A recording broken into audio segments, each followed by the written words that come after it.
So there's all these arguments against him. Ta'rif, imara, manazir al-tariq, and then the stages of the path to God and how they prepare for it. So these are the 6 maqasid. The first 3 he considers essential. And these are basically the Jawahir al-Quran and the Durar. He calls them the jewels and the pearls. So the jewels relate to God and the pearls relate to the path to God, because jewels are more precious than pearls. But you have to dive deep to get the pearls. So that's the challenge. Are you up for it? And then these are the 3 that help us to understand this. So now, Ma'ani wal Ulum, these, if we look, last year in Ramadan, I did Ibn Juzay al-Kalbi's. So I wanted to look, if you remember, those of you who were with me last year, if you remember that he had 7, but he initially had 2, which he called Jumla, and then he had the Tafsil.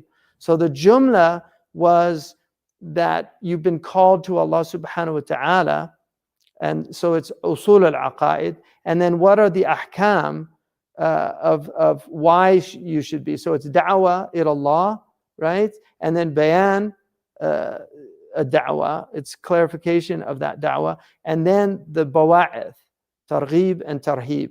So in other words, what are the incentives for entering into this relationship with your Lord? So the incentives are basically stick and carrot, if you get to psychology, that this is what motivates human beings generally. Not everybody, but generally human beings are motivated by fear and hope, by deterrence, and then by incentives. So at the job, people have an incentive to be on time, because if they don't, there's a deterrent, they get fired. So much of life is really about these 2 aspects of life. If you really think about it, a lot of what you're doing is based on stick and carrot. So then he goes into the detailed tafsil. So he says there's ilm al-rububiyyah, knowing about our Lord, and then nubuwwah, and then al-ma'ad, and then al-ahkam, the legal rulings, the resurrection, the legal, and then the wa'ad and the wa'id, the promise from God and the threat, and then finally the qasas. Al-qasas. So he says no verse in the Quran can be found where you can't find one of these 7 meanings, and some of the verses will have more than one. What's important to remember is Ibn Juzay al-Kalbi most likely read Imam al-Ghazali's, and so he just nuanced it, but it's pretty much the same principles. They're not different, and I would be surprised if he hadn't read him. Because he's after him. Allah yarhamuhu. They're both amazing. And so ta'rif al-mad'u ilay, the definition of to whom men are called, and women, of course. I'm using men in the standard usage, which includes men and women.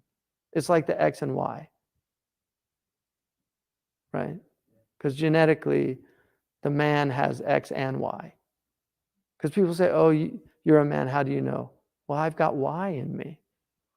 Like my mom's in me.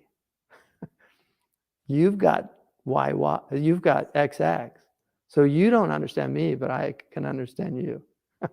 I don't know if that's true, but something to think about. So the first is so this is what he calls al-kibrit al-ahmar. Kibrit al-ahmar is the red sulfur. And the red sulfur is called the philosopher's stone in the West.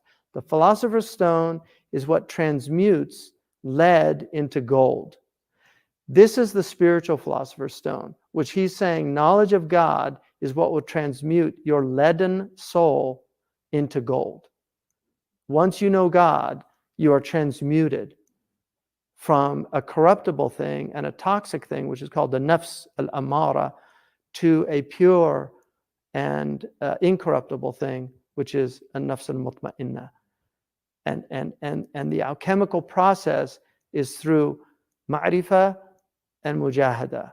It's through knowledge and struggle.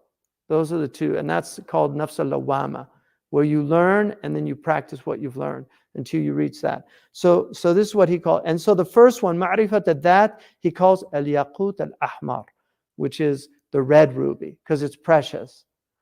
And then he goes into ma'rifat al-sifat, which he calls al-yaqut al-akhab, which is, would be like, there's difference of opinion about it, but it's either a ruby, it's a wardi color, like a rose color, so it's not red, but more rose, or it's grayish blue, Allahu A'lam. So the Arab colors are difficult. When you get into the dictionaries, they differ on the colors. Like akhdar, in Mauritania, akhdar means blue. And the sky is called khadara. Now, some say the sky is called khadara because the rain comes and turns so it's the itaq al-musabbab ala sabab. Yeah, the itaq al-sabab ala al-musabbib, right? So, Allahu A'lam. But and then people are colorblind too, so people see different. The green and blue, I think, are a problem. Yeah, so people can see green when other people see blue. Is that right? Yeah. So, in any case, whatever it is, it's ma'rifah of the sifat, and then finally topaz. So these are the semi-precious. I mean, they're precious in that they're all from the Quran, but he's saying that he calls them, they have degrees. So I wouldn't use semi-precious. That's not the term he used. That's our term. So I wouldn't use that with the Quran. But they're not as central in his understanding. Like the most important ones are the ones that relate to the essence. So if you look, for instance, at a verse that's in Surah Ash-Shura, it's 9 in Warsh, it's 11 in Hafs. Anyway, this is a good example of a verse about the ma'rifah of the essence of Allah subhanahu wa ta'ala. So a lot of people quote the end of the verse, laysa kamithlihi shay. There's nothing like Allah. But actually it's fatiru samawati wal ard. Ja'ala lakum min anfusikum azwaja wa min al-an'ami azwaja yadra'ukum fi. And then it says laysa kamithlihi shay. So I want to read the translation. In Sahih International, it says, the creator of the heavens and the earth, he has made for you from yourselves mates. I don't think that's a good translation, even though that could mean azwaj. And among the cattle, mates, because cattle don't mate. Like some animals mate, like wolves mate. Cows don't mate. Like a bull, he just, anyway. So this is a problem of not knowing English and translating, in my estimation. Allahu A'lam. He multiplies you thereby. There is nothing like unto him, and he is hearing and seeing. Again, mistake. This is a translation of Quran. This is Allah's word, and this is how they're translating it. That and is called a conjunction in the English language. A conjunction means it's related to what preceded it. That and is not waw ataf in Surah Ash-Shura. It's istitnaf.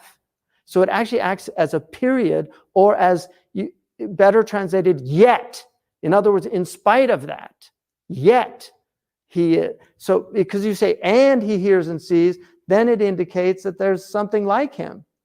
Whereas the translation there, these are real problems with Revelation and understanding it. Pickthall does a better job, right? Because he calls it pairs, which I think is better. But Arbery actually does the best. Arbery says, the originator of the heavens and the earth, he has appointed for you of yourselves pairs, and pairs also of the cattle, therein multiplying you. Like him, there is not, semicolon.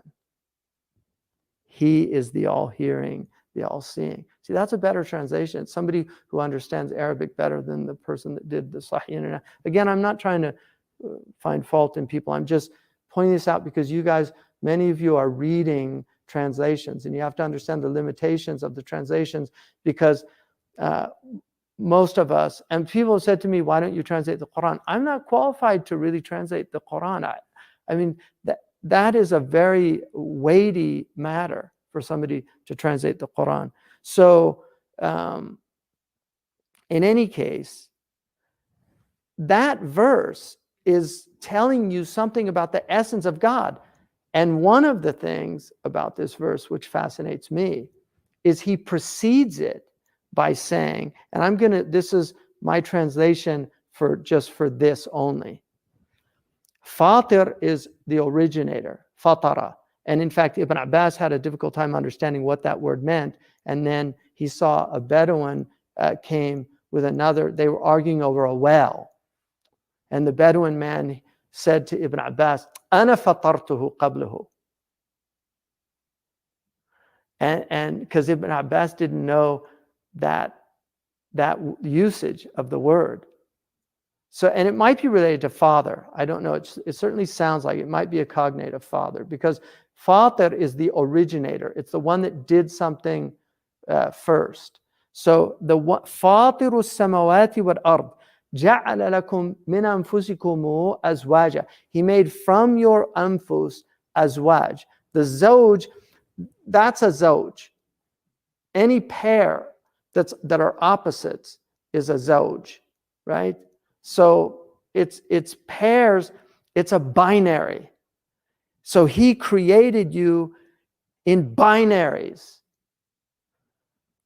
And he created the animals in binaries. And this is again reiterated in Surah Yasin. سبحان الذي خلق الأزواج كلها مما تنبت الأرض ومن أنفسهم ومما لا يعلمون. So he created everything in binaries. So who's a non-binary? لَيْسَ كَمِثْلِهِ شَيْءٍ. So isn't it interesting that people want to be called non-binary? In other words, they want to be called God. You can't be a non-binary. Allah made you in a binary condition, and you can't get out of that, no matter how hard you try. You cannot get out of that. You're either a male or a female, or you're a mushkil. And then, interestingly enough, and I will say this, Imam al-Tahanawi, and I don't know how he came up with this, Imam al-Tahanawi, in his famous book on the Mustalahat, when he talks about homosexuality, he said homosexuality is either tab'i, and then he says ay jabilli, it's something that is somebody's born with. Or he says it's min al-i'tiyad, it's something that they have accustomed themselves to. So he actually acknowledges that there are people that are born with this predilection. And then he says it could be for reasons, and he talks about the possible reasons, sometimes related to the parents' relationship or the sexual practices of the parents. But then he says that, and then there are those who only are attracted to the same sex, and then there are those who are attracted to both sexes. So he identifies the bisexual. 250 years ago, he identifies the bisexual. And then he says something extraordinary that I thought. He says, some of these people are outwardly in the form of men, but in reality, they're women. So there are people in the world that feel they're in the wrong body, which is an immense tribulation. And historically, Muslims were actually, these people are very marginalized in Muslim societies, but Muslims are actually quite tolerant of them. They didn't, you'll find these people that they go to weddings, and they, even in Mauritania, they have these people. So these are like mushkil people.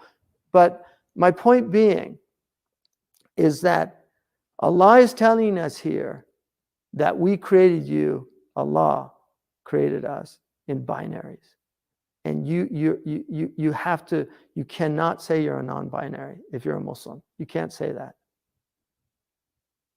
It's just not, it's not acceptable as a Muslim. Now people are going to say, who are you to tell me what's acceptable as a Muslim? Well, I mean, okay, then we just give up religion. Doesn't mean anything. If religion is only what anybody says it is, then what is the religion? It doesn't mean anything. So now you're in pure relativism. And I personally, as somebody that's in a tradition that was inherited and transmitted and handed down, and I'm just a steward. We're caretaker, and I'll be the first to admit I'm a lousy steward compared to the people that went before. I'll be the first to admit that. But this is what we have. This is what I was given. My shuyukh taught me, and then I'm supposed to teach other people, and then people are going to come after me and they'll teach. And then inshallah, it's a great honor to be a link in a chain, but that's all you are. And if you're a weak link, that's tragic for you. But my point is, there is a normative Islam. You can't just make up the religion and say what you think it is or what you want it to be. because it's called Islam, which means submission. It's not called whatever I want. That's not the name of the religion. It's called Islam. What are you submitting to if you decide what it is? What are you submitting to? I mean, that's a question for people to ask themselves.